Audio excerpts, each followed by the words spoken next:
You're listening to Inside Content, the TV industry podcast. This show is brought to you by 3Vision, a global TV industry consultancy specialising in content acquisition, strategy, research and business development. Each episode, we give you VIP access to the views and experiences of senior TV executives and discuss the latest TV industry trends and insights. Hello and welcome to Inside Content. I'm Hayley Bull, VP at 3Vision, and today I'm kicking off our new podcast season with Wayne Davison, Chief Sales Officer and MD International at Little Dot Studios. On the episode, we weigh up traditional versus digital distribution, including how the content landscape has changed, how distributors can better monetize content across digital platforms, and of course, fast. A great way to kickstart our new series after the summer holiday. Welcome, Wayne, to Inside Content. Thank you. Nice to be here. You are Chief Sales Officer and MD International at Little Dot Studios, which is captioned on your website as digital experts, platform specialists, and content superfans. Perhaps you can provide our listeners with a bit of insight into what that means and your role with Little Dot. Sure. So my title is broadly made up, but I'll come to that next. The overall business of Little Dot is kind of captured under, I guess, two headings. One is a digital media network, and the other is kind of award-winning content agency and studio. And the business was set up, it's 10 years old now. It was set up to be kind of a bridge between the traditional media space and emerging platforms. And within those kind of two categories of activities, the media network is a collection of owned and operated channels that we've built. It's effectively broadcast of long form content, but in social digital environments. So YouTube and Facebook are predominantly kind of our main areas of activity. There's 38 channels within that space. We also have activities on TikTok and Instagram, and it's multiple genres of content: crime, history, wildlife, adventure, blue light, or a whole host of activities around and genres of more traditional content. And those channels include BAFTA and Emmy award-winning documentaries, and in a lot of those cases, they're finding new audiences in new environments. So, there's something in the region of 16,000 hours of content across that network of channels. There's probably something close to 100 million unique views every month, and 50 million global subscribers across those channels. So that's really significant, and has scaled really quite fast over the kind of latter half of Little Dot's life, and has moved us into fast channels as well, which I'll talk about a bit later. So that's kind of across our network, and that's working with distribution partners, traditional distribution partners, licensing content from them to work with them and deliver revenues to them. And then the kind of more services side of the business, probably incorrectly referred to as agency, sits across 3 or 4 different verticals. One is entertainment, sport, the other is sport, consumer brands, and social impact. So entertainment, we work with pretty much all of the major studios, including Discovery, NBC Universal, a lot of the networks, most of the streamers, a lot of distribution partners and production companies, working with the likes of Graham Norton Show. We work with a lot of kids content, digital publishers, talent, Gordon Ramsay, through to kind of more hilariously referred to traditional YouTube talent, like Ninja, who's like the biggest gaming creator on YouTube. And then sport is clubs, federations, sports broadcasters, consumer brands. We work with partners like Farfetch, and we've been working with major brands in the UK, the US, and in Germany. And social impact, we've worked with WHO, UN. There's a whole host of different things. And that the services business is probably summarized most simply as kind of end-to-end management of content on digital platforms. So starting with the strategies of what are we trying to achieve, what we're trying to deliver, what are you as a brand, a content owner, or whatever, trying to reach as your ultimate goals, and how can we help deliver that for you? Then kind of into content creation, so whether that's creative production, with our internal creative production studios, or Wing, who's our branded content production agency, who joined the Little Dot Group a couple of years ago, building a digital original content. So whether that's for social platforms, predominantly for social platforms, so that's kind of our main focus. So repurposing content into existing content into clips and compilations, working with community environments, so into stills and various images, social native content, but using existing content from that environment. That's taking through to distribution, which is two forms. One, organic distribution, which is playing to the platform's algorithms, understanding how they operate, understanding how they deliver content to audiences, which is really key, as well as paid strategies to support that organic activity.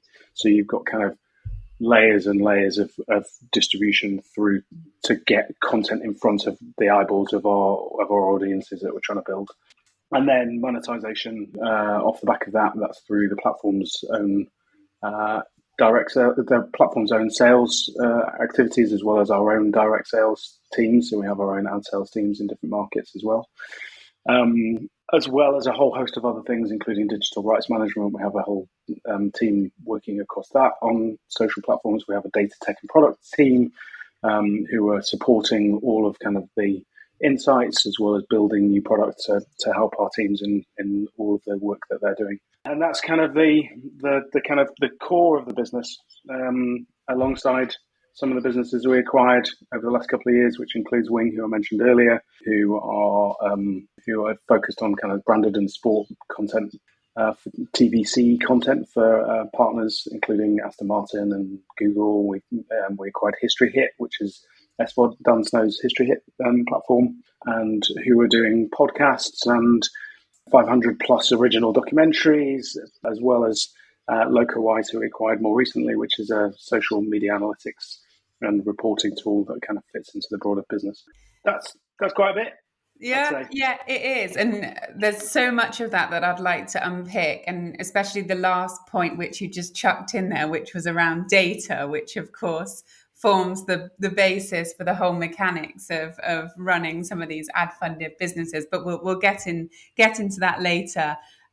One of the things I just wanted to pick you up on to begin with is you service the whole ecosystem, but a lot of this is centered around the digital platforms. When you're talking about digital platforms, are you mainly talking about kind of the social platforms? That's kind of the heart of business and is the main focus, but it's not limited to that. We've been working, we've worked with various partners, some broadcasters and their digital output, whether in their kind of owned and operated environments as well as our, we have our own owned and operated with the likes of History Hit, which is a subscription service. Heartland sits with social, but surrounding that, you then also fast onto the end of that as well. So emerging environments, I guess. But let's talk about the kind of traditional distribution companies, and you mentioned working with some broadcasters. I mean, we cannot ignore kind of changing trends in how people are watching TV, and specifically obviously with the broadcasters, TV viewing is declining and social is certainly growing. How significant is digital distribution to the traditional companies, and how are they embracing it? I mean, there's lots of kind of concerns that come up, and a lot of them are myths around cannibalization of TV viewing if we place content on social at the same time. I'm just interested to understand, how important is it to these guys now? And it could be from a marketing perspective. More interestingly, it could be from actually generating interesting revenues. Can you talk a bit about how kind of some of these companies are active in this space and what they're doing? Yes, I think Look, it very much varies depending on who you're talking about and how they're operating. As I kind of alluded to before, what trying to understand what the brand's what the own content owner or the brand's purpose is in the first instance. As you say, kind of, is it an awareness proposition? Is it about building new audiences? Is it about generating new revenues? Through the work that we've been doing at Little Dot, we've shared something in the region of $100 million of revenue over the last 3 years with our content partners. So there's a significant proposition for content owners in monetization. There's opportunities to drive to owned and operated services from the content, to drive to products, push through to ticketing. It just depends on kind of what you're doing and who you're talking about. Digital is, there's no doubt about it. It's really significant. It's at the forefront of everybody's mind. If it's not, it should be in the forefront of everybody's mind. It is. Traditional TV is in decline. Let's not kid ourselves. It's an aging demographic as well, which is also really important. And I think, I've talked a lot about this in various places, but I think the importance is look at behaviours at home. What are you doing in front of the TV? What are your kids doing in front? Are they even in front of the TV? Are they hidden away in their rooms on their phones? That is what's going on in my house. There is multiple things happening simultaneously, whether it's pre-recorded or streamed content on a TV whilst watching TikTok videos or Instagram videos, whilst engaging with YouTube in a different space. The activity and behaviours have changed so significantly. Certainly in the time that I've been in the industry, but it's just in the last 8 years that I've been at Little Dot, I've seen that shift really quickly, particularly in the UK, in the US as well. The different markets that we operate in, Little Dot also operates in Germany and in Australia. Some of those markets are changing at a different pace because the way those markets have operated traditionally are different to the way things have happened here, where cable has kind of pushed through really fast and there's been massive volumes of channels that have existed. The German market has been very heavily driven by free-to-air, as has the Australian market. So there's kind of that lack of squeezed middle, as we've talked a lot about. But the reality of all of those scenarios is the same. Behaviours have changed, and therefore consumption of content, whatever that content is, has totally evolved, and therefore reliance on a traditional broadcast environment in isolation is kind of bonkers at this stage. There has to be a much broader strategy, and there are broadcasters who are spending time on looking at those kind of new environments. Channel 4 have done a fantastic job in those spaces and growing their digital portfolios. ITV have done some of that work, BBC likewise. They're all kind of operating in different ways in the UK market. We work with Discovery, and they've evolved their proposition from kind of a traditional cable TV into how much can we put out through digital, and therefore can that inform, and back to your point around data, can the data that we're seeing off the back of these social platforms start to inform our strategies inside our Discovery Plus environments, to say, actually, we thought Discovery male content may be skewing more, or the female skewing in this direction. How can we deliver content in those different environments to inform those strategies? So the importance to traditional TV companies, whether that's production, distribution, or broadcast, it's got to be significant for everybody. The ability to build scale requires scale in the first place. You need volume of content, and you need understanding of the platforms. It doesn't come easy. It's not just about uploading a bunch of videos to TikTok or to YouTube. They don't deliver the audiences immediately. They have to be in certain formats, certain lengths.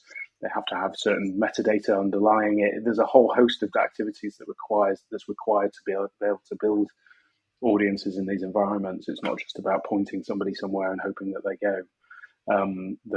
These are algorithmically driven platforms. Therefore, everything that plays through from upload all the way through to audience development and audience building into what does that monetization look like at the back of it is a really long process and requires a lot of understanding of the platforms and the data that underlies it as well.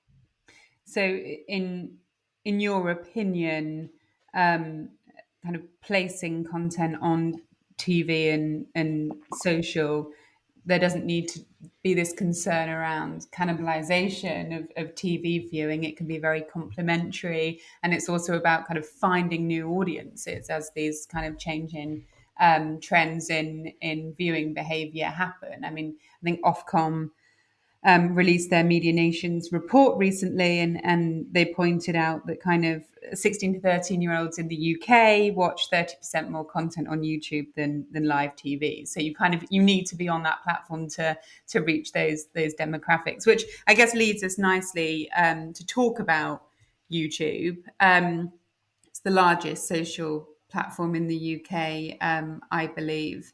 And I guess it's still the most important, therefore, especially in terms of revenue generation. Can you tell us a bit about the different strategies of working with YouTube and perhaps shed some light, if you can, on what they're doing at the moment and what the opportunities are for producers and distributors? Yeah, I mean, briefly about your point around cannibalization, I think that you're absolutely right. There is that myth continues to be a myth. Nobody's watching a video on YouTube and then deciding not to watch it on broadcast TV. They either watch your content or they watch somebody else's. If your content isn't there in the first place, they're not going, oh, I need to go and search for it somewhere else, unless it's kind of the kind of big monsters that exist coming out of Hollywood. The reality is just not there. So cannibalize, we have shows that we work with partners where we're releasing content ahead of broadcast, several hours ahead of broadcast, and some of the main clips of that content, and still, unsurprisingly, the broadcast is still delivering an audience off the back of that, and as is the catch up and all of those other things. So it's certainly about kind of delivering content to the audiences in the places that they are, rather than trying to move them around the ecosystems. It just doesn't work.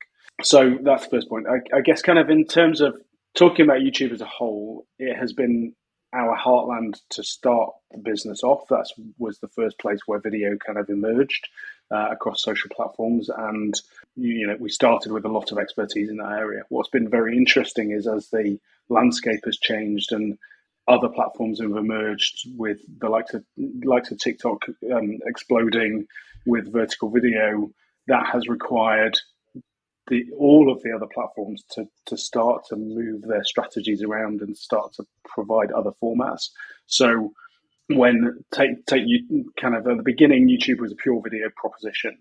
It then built in a community environment to try and compete with the more kind of social specific platforms like Facebook, which had a much more kind of engaged collection of people talking to one another, engaging with the content, engaging with the channels as well. And actually the ability to communicate with the audience was really significant there. So the community environment evolved.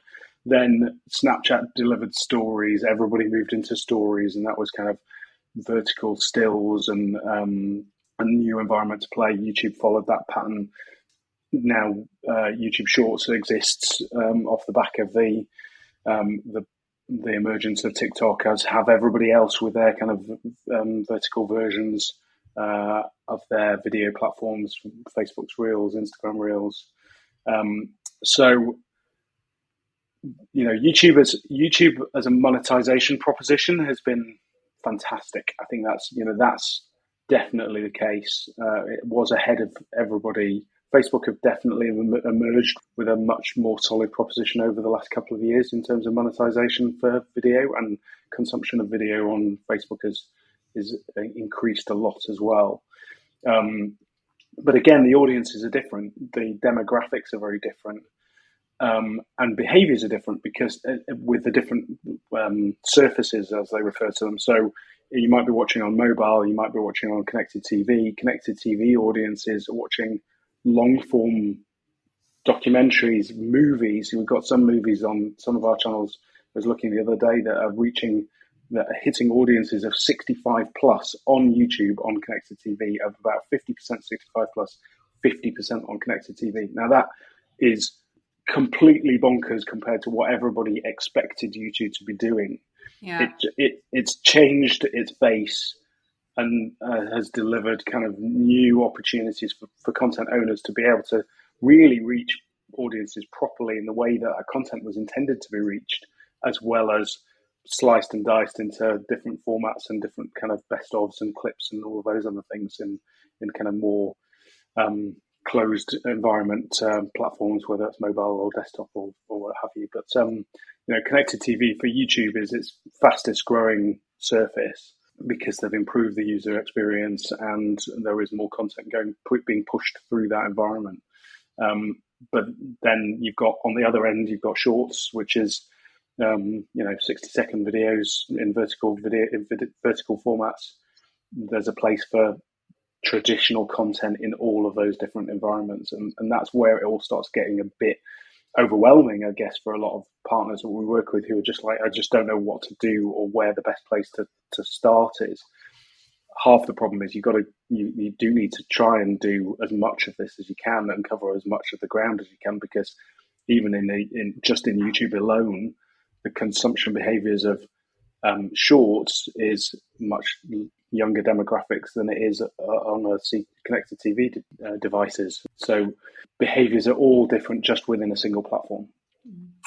That's great, Wayne. So we cannot not talk about FAST. And having just spoken about YouTube, I'm interested to understand if FAST activity via YouTube is a game changer in terms of revenues compared to fast viewing on other platforms where revenues vary hugely. What are your thoughts on that one? I think it's probably too early to say. I think what we're seeing from YouTube in FAST is a kind of focus on the US as its primary goal. They've launched a new proposition called Prime Time Channels as well, which is another different proposition alongside YouTube TV, which is their kind of US broadcast environment. So, to be honest, I don't think there's enough evidence yet to point to whether this is going to be a game changer. I think we're certainly interrogating it, and our team that are working across our FAST proposition is looking at it as one environment to be distributing our content on our partners' content, but it's not going to be the silver bullet in its entirety. I think it's just one of many different FAST environments that can exist. I also think, if I'm not mistaken, the FAST proposition is more of a VOD proposition in the US with YouTube than it is a kind of streamed broadcast schedule, which a lot of the platforms are doing right. in the FAST environments. So you guys are managing a number of channels in the FAST space. We're faced with a number of different types of platforms, which give us opportunity from distribution for those owned by the big media conglomerates like the Tubis and the Plutos. Then you have the OEMs, the Samsungs, the LGs, and then you have the specialist services and so on and so forth. Where are kind of the biggest opportunities, do you think? I mean, they obviously all bring their own opportunities and challenges in terms of things like visibility and access. But are you guys, through your distribution activities, seeing any kind of stronger players? So I think we're approaching FAST in the same way that we approach social digital, in that the greater the coverage, the better the opportunity and the better the returns back for everybody. We've launched 8 FAST channels so far. They include kind of documentaries. Back to our media network is documentaries, history, crime. We've got a Don't Tell the Bride channel. We launched a chat show channel more recently. We've launched those in 20 different territories, including the UK, the Nordics, Australia, US, and so on and that's across 12 different platforms. So to all the different areas that you've already kind of touched on, the Samsungs and the Rokus, Vizio, Amazon Freevee, etc. And I think I'm going to not answer your question specifically, but I'll talk around it a little bit. We're running 35 million hours of watch time under the little dot channels. There's on average about 300 to 500 hours of content available to view across those channels. And the I guess the difficulty is, number one, it's a closed shop, right? So there's you can't just launch a fast channel. You've got to have partnerships with the platforms. You can't just turn up and upload a bunch of content and hope that it hits an audience. The operational requirements behind it were in our kind of open honesty were much more than we had anticipated. We've had to basically build an entire broadcast team to be able to manage these fast channels effectively and to really deliver scale. And that includes kind of material handling and processing. We've got to do all the closed captioning and editing, compliance, scheduling team to do all that, graphics work, promos, and then also kind of programmatic advertising team and ad stack that we've had to build off the back of that. Because to hand over the content or the channels to a partner for them to and rely on them as a revenue source is okay, but it's not great as a kind of full solution. It's not going to deliver the monetization that you're hoping for. And let's be honest here. Fast is broadcast TV by a different name. It's just a different delivery process. But the technology that underlies it is the part that complicates everything and that people are missing. And that ad stack piece is really key to deliver scale and monetization. We've got a team that are doing direct sales. We've also got a whole team that are working on this program, on these programmatic partnerships with I think we've up to something like 20 to 30 different programmatic partners who are delivering advertising revenues to these different channels. And so whilst there is an opportunity to deliver channels to these partners and say, here you go, let's do it on a rev share, the money that's coming back isn't always as great as it should be. And there will come a point where there is just too much content inside an EPG that continues to grow in every single different environment, and the partners will stop taking any more channels. So I think in terms of where the opportunities lie, there are spaces. There are these platforms are looking for new genres and new content types to grow new channels, but that has limitations. And will all that work and effort and the time spent in deliver back the revenues that you're looking for on a long-term basis is pretty challenging. So we work with a lot of different partners in lots of different ways, where we kind of, in some cases, we're just licensing content from partners, the TV distributors and production companies in very traditional distribution patterns. Others where we're launching fast channels on their behalf with the partners that we're working with, or other opportunities are where we've been working with people who have launched their own fast channels, but we can plug in our ad stack into their channel environments and start to deliver them revenue as well. So it's not as simple as it seems to be, and I think it'll be interesting to see how it plays and progresses over the next kind of couple of years in the different territories that it's moving in. Absolutely, Wayne. Data is often cited within FAST as one of the kind of most frustrating areas, often having to kind of operate in the dark, and it's really challenging to make improvements and ultimately drive up CPMs and overall revenues if you don't get that feedback. I know Little Dot are known for being kind of experts in data collection and analysis. How are you kind of dealing with this black hole? for Fast? Well, it is a bit of a black hole for Fast. We what we've done is the best with what we can get. So we've built tech product to start to pull all the data that we're getting from each of the different platforms, which is different depending on the platform you're talking to be able to see it all in one place, which is the first challenge for everybody. The What we also have the benefit of is all the data from our YouTube network, Facebook network, to understand the types of audiences that are Right. engaging with the content in these other environments, so that when we're talking to our advertising partners, we can say, look, we can't give you a clear, we don't know who the specific person is that sat watching a Samsung TV in Leeds, watching real stories on for the 2 hours that the TV's been on. But what we can do is say, we know that this demographic that are watching real stories on YouTube is X, and that the interest that they have around product as Y, and we can start to kind of map all of that data across one another to be able to go back to the advertisers and say, we believe that this is kind of where it's working.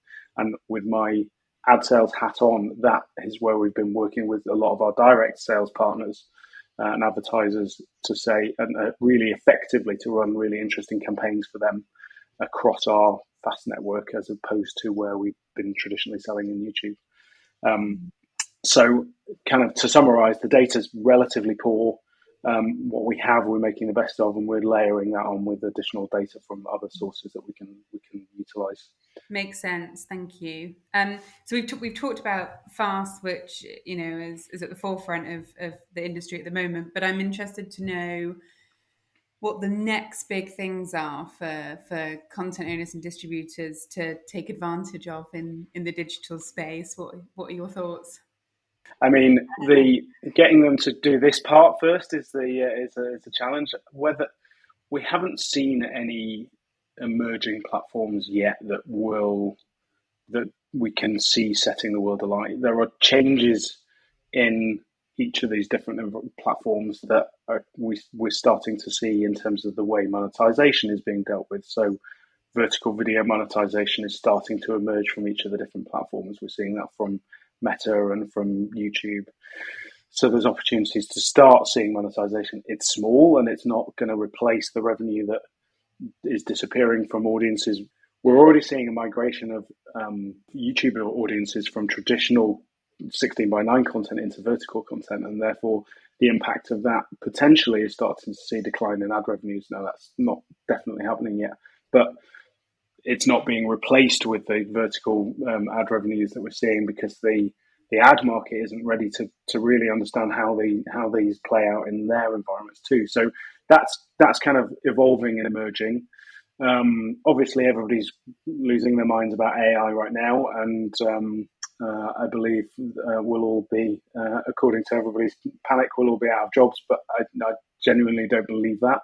I think there are multiple different tools that utilize AI that can service and support business and make things move quicker, more effectively, take out enormous amount of time that has been spent doing labor-intense work, if the right tools are embraced and engaged with alongside the day-to-day work that the teams are doing.